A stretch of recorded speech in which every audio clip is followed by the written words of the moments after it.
আসসালামু আলাইকুম। আমি আজকে একটি বিষয়ে কথা বলবো।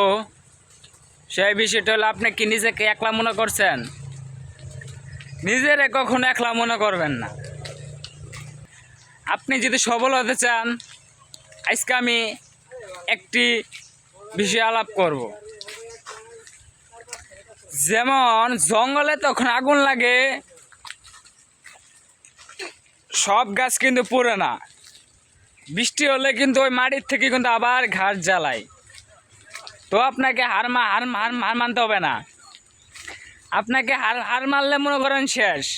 যেমন আগে ধারণা দেই, আমার পাশে এই জঙ্গলটা দেখতে পাচ্ছেন, এই জঙ্গলের ভিতরে একটি ফল গাছ আছে। মানে কালকে বৃষ্টি পড়াতে গাছটা এখন মাটির ভিতরে জ্বালাচ্ছে আস্তে আস্তে, কিন্তু আপনি দেখতে পাচ্ছেন না এটা কি ফলের গাছ।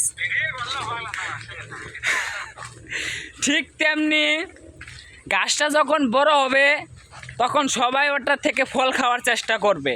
তো এখন গাছটা এখন ছোটো আছে, এখন কেউ দেখতে পাচ্ছে না।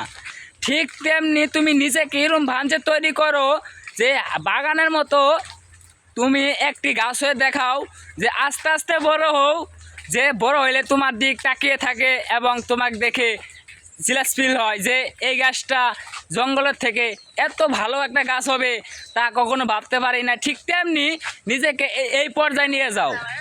ছোটো থেকে মানুষ কিন্তু